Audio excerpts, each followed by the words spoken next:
আসসালামু আলাইকুম বন্ধুরা, কেমন আছেন সবাই? আজকে আমি রান্না করতে করতে আপনাদের সাথে গল্প করব। কী রান্না করতেছি সাথে সাথে সেটাও শেয়ার করব। তো আজকে আমি অল্প রান্না হয়ে গেছে, আমার ভাত রান্না হয়ে গেছে, আবার এখানে মুরগির মাংস দিয়ে আলু দিয়ে পাতলা ঝোল রান্না করতেছি। আজকে 3টা মুরগি একসাথে নিয়ে আসছিল। তারপর অল্প কিছু মাংস ঝোল দিয়ে আলু দিয়ে পাতলা ঝোল রান্না করতেছি, আর অল্প কিছু কিছু এখানে বোনা করবার জন্য কালকে দুপুরের জন্য এখানে মশলাপাতি সব মেখে রেখে দিয়েছি কালকের জন্য। কালকে বোনা করব তেল দিয়ে।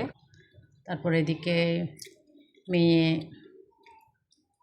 চিকেন বেশি আনছি, তাই বলতেছি, ছোটো মেয়ে বলতেছে আমাকে চিকেন চাপ খাবে বলে। তো আমি চিকেন চাপ ট্রাই করলাম, কেমন হয়েছে আসলে আমি জানি না, ফার্স্ট করলাম।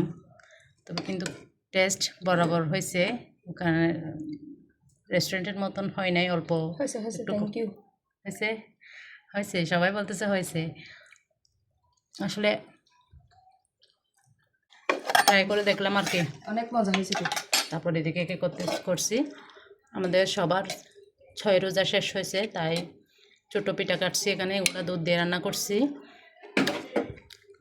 কিশমিশ, বাদাম, খেজুর, নারকেল এগুলো দুধ দিয়ে রান্না করলাম। তারপরে এদিকে চিচিঙ্গা বলে না, আপনাদের এলাকায় কি বলে কমেন্টে জানাবেন। তো চিচিঙ্গা রান্না করলাম।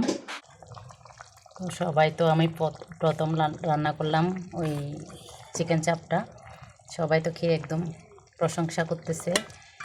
এটা এমনি নিজের আইডিয়া থেকে রান্না করছি, কেমন হয়েছে আমি নিজেরটা তো নিজে প্রশংসা করতে পারবো না, এমনি সবাই প্রশংসা করতেছে। তো এখানে চিকেন চাপটা এখানে বাচ্চারা ট্রাই করতে নিয়ে আসছে। এদিকে আমি পরোটা বানাবো ভাবছিলাম, কিন্তু বানাতে পারি নাই, ইফতারের টাইম হয়ে গেছে। তো দোকান থেকে আমার শ্বশুর আব্বা যে নান নিয়ে আসছে, নান রুটি। তো এখানে চিকেন চাপ দিয়ে বাচ্চারা ট্রাই করবে। তারপর প্লাস এখানে পাতলা ঝোল করছিলাম, ওগুলো দিয়ে তো খাওয়া শুরু করে দিচ্ছি। ওদেরকে বলতেছি তারাও আমি চাপ রান্না করছি, এগুলো নিয়ে আসি, ওগুলা দিয়ে ট্রাই করে দেখো। তারপর আমি এগুলা যখন বাচ্চারা খাচ্ছে ওদের থেকে জিজ্ঞেস করতেছি কেমন হয়েছে, বাচ্চারা বলতেছে কেমন হয়েছে রে, ভালো লাগতেছে আমার। সেম সেম হয়েছে, হয় নাই মনে হয়। ভালো হয়েছে রেস্টুরেন্টে গো। তো এটা আমি রান্না করার সময় অবশ্য ভিডিও করছিলাম, এটা পরে আমি অন্য এক সময় আপনাদেরকে দিয়ে দিব ভিডিওটা। হ্যাঁ, মজা হয়েছে।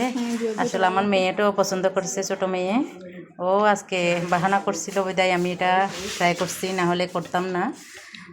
তো বড় মেয়েরা রেস্টুরেন্টে গিয়ে কালকে চিকেন চাপ আর পরোটা খেয়েছে।